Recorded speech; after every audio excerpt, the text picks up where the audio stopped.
Place à l'invité politique. Je reçois ce soir Jean-Luc Mélenchon, co-président du Parti de gauche, qui est en direct avec nous de Strasbourg. Bonsoir Monsieur Mélenchon. Bonsoir. La loi dite famille ne sera pas présentée cette année comme c'était prévu au Parlement. Matignon invoque un calendrier surchargé. Vous achetez cette explication?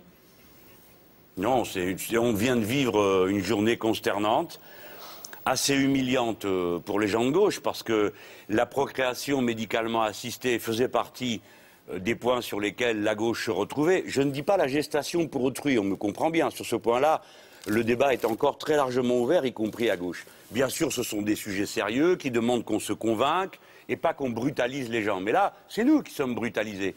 Parce que le chef de l'État s'était engagé, il y a une manifestation et séance tenante. Le ministre de l'Intérieur, dont c'est pas le boulot, qui n'est ni ministre de la Famille ni ministre de la Justice, décide qu'il n'y aura pas de PMA dans la loi. Ensuite, le président du groupe socialiste se fâche et dit « Ah ben quand même, c'est nous qui décidons les parlementaires ».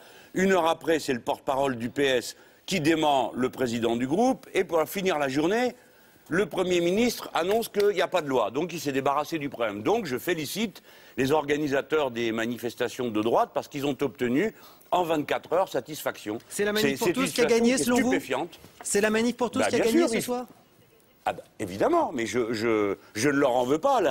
La manifestation fait partie des droits démocratiques. C'est pas eux que je montre du doigt. Ce que je montre du doigt, ce sont la tromperie permanente de ce gouvernement contre la majorité qu'il a portée au pouvoir. Et tous les jours, il nous trompe et il nous répudie. C'est-à-dire qu'on n'a pas besoin d'être là. Il décide et il donne raison systématiquement au MEDEF, à l'Église et au mouvement de droite. Donc, moi, je vous préviens, je pense que les gens qui ont organisé la manifestation de dimanche dernier, comme c'est bien normal, vont se sentir encouragés à aller demander encore d'autres choses. Je ne sais pas lesquelles. Mais ils ont gagné. Il faut être capable de le reconnaître. Je reviens sur le choix des mots que vous venez tout juste d'employer. François Hollande nous trompe, il nous répudie. C'est juste pour faire un bon mot ou c'est le sentiment d'amoureux trahi que vous avez ce soir?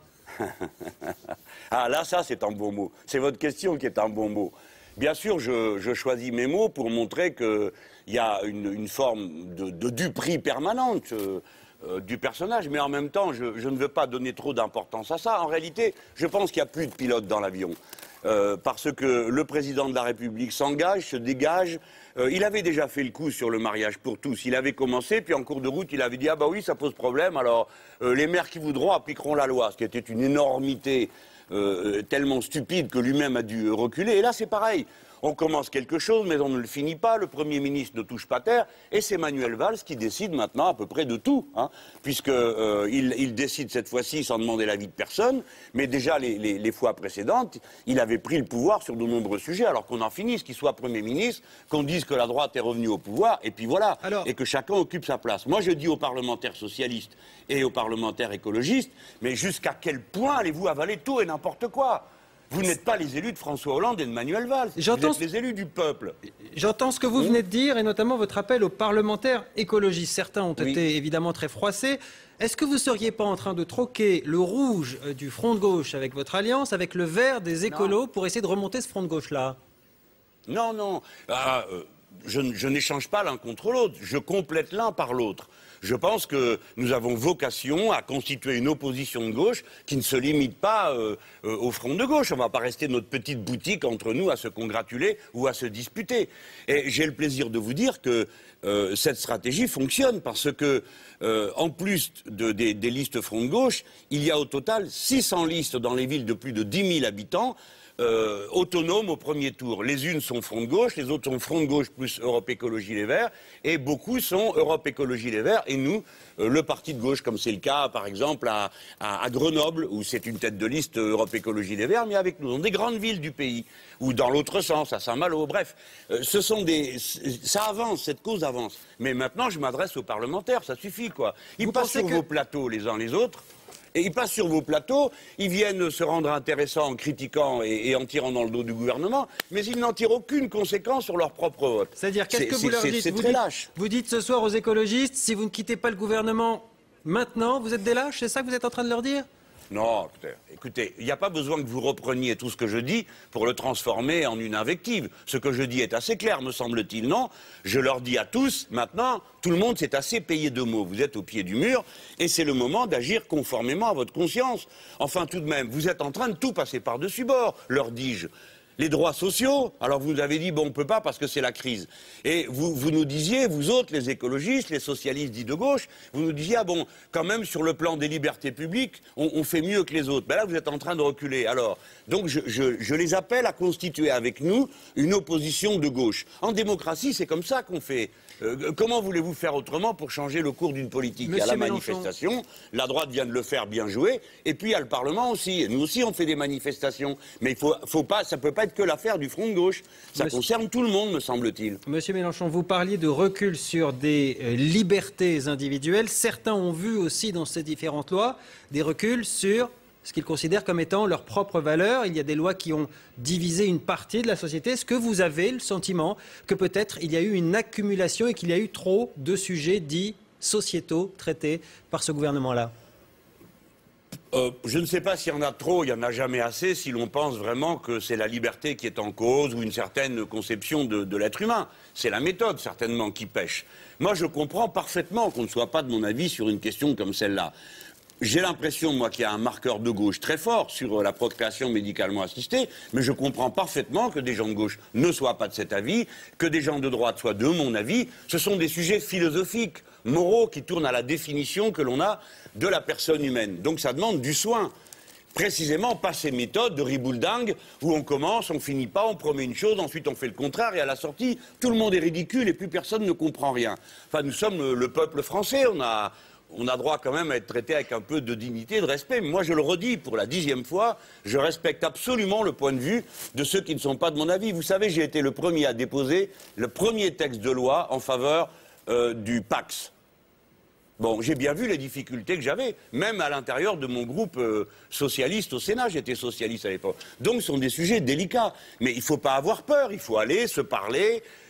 Honnêtement, je suis persuadé qu'il n'y a pas une personne de droite, même quelqu'un qui allait à la manifestation, qui pense que les gens de gauche n'aiment pas la famille ou détestent les enfants. Enfin, tout ça ne tient pas debout, ils le savent bien.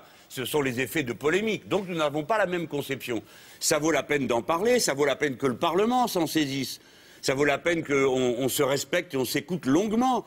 C'est beau la démocratie, c'est pas une honte, c'est pas honteux.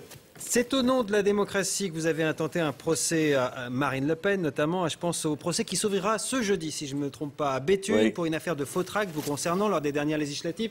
Vous avez annoncé que vous iriez. Pourquoi est-ce si important pour vous, 2 ans après? Vous allez au front à nouveau, si j'ose dire? Ah bah, de toute façon, le procès a été reporté pour des astuces de procédure de Madame Le Pen, qui a très peur de ce qui va se passer, parce qu'elle est quand même... Elle a fait une bêtise, que voulez-vous que je vous dise. Ils distribuent un tract, ils essayent de se faire passer pour moi, dans une ambiance où il y a plein de lettres anonymes. Dans toutes les élections, il y a des lettres anonymes. Mais là, comme on a attrapé les distributeurs, c'était clairement le Front National. Et elle a dit à la télé devant tout le monde, oui, oui, c'est moi, j'assume. Sauf que c'est puni par le code pénal et par le code électoral depuis 1849. Donc vous voyez, on aurait eu le temps de changer d'avis si c'était pas si grave. Donc votre idée, c'est quoi? C'est de faire tomber Marine Le Pen jeudi au procès, celle que vous n'aviez pas fait tomber dans les urnes? C'est plus... Ah non, mais les urnes, c'est le maître souverain. Hein, moi, je ne vais jamais contre une décision du peuple. Mais là, je revendique des élections honnêtes. Le droit de participer à une élection où ceux qui distribuent un tract assument ce qui est écrit dedans. Donc moi, je ne permets pas qu'on utilise ma parole, mon nom, mon visage et des extraits de mes discours en tract contre moi. Mais si on ne fait pas ça, alors les élections municipales qui vont avoir lieu, les européennes, les prochaines présidentielles, c'est la foire d'empoigne. Bon, les socialistes pourront éditer des tracts de l'UMP, nous, le Front de gauche, on pourra éditer des tracts d'un autre parti. Enfin, il faut quand même mettre de l'ordre. Donc c'est ça que les juges ont aujourd'hui entre leurs mains. Et c'est très grave parce qu'il s'agit de, bon, juste la possibilité de savoir de quoi l'on parle. Hein. La situation est déjà assez confuse comme ça. Merci Jean-Luc Mélenchon d'avoir accepté d'être avec nous en direct ce soir. Et donc votre rendez-vous judiciaire, ce sera pour jeudi. On en reparlera évidemment sur iTélé. Vous restez avec nous tout de suite.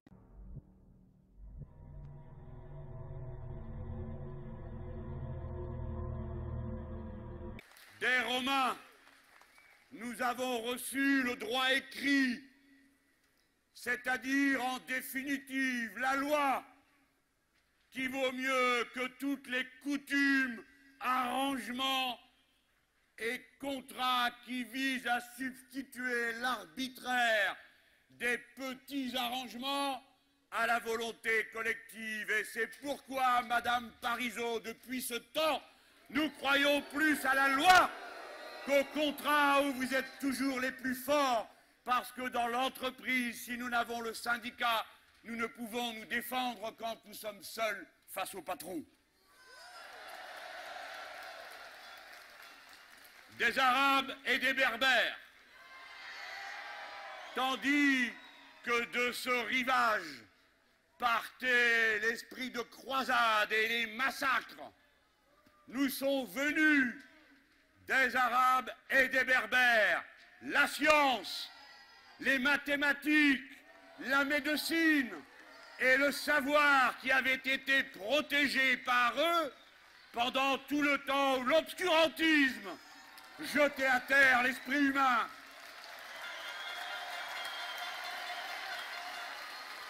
Et c'est pourquoi, à cette heure, nous continuons à refuser absolument l'idée morbide et paranoïaque du choc des civilisations. C'est pourquoi, pensant à ces 50% de Maghrébins, Arabes, Berbères, Européens qui ont débarqué, libéré le sol de la patrie des nazis, toutes ces leçons et ces souvenirs étant tirés, nous rappelons que si les Marseillais ont donné à la France parce qu'ils la chantaient, la chanson de l'armée du Rhin, qui est devenue depuis notre hymne national, alors qu'il est, il faut en tirer toute la leçon.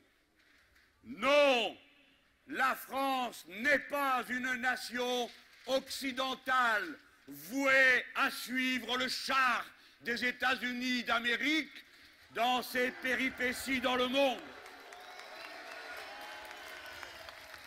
La France ne peut être la République et la nation qu'elle est en définitive qu'à la condition d'être une nation universaliste qui dit qu'elle donne à chacun de ses enfants ce qu'elle croit bon pour le monde entier.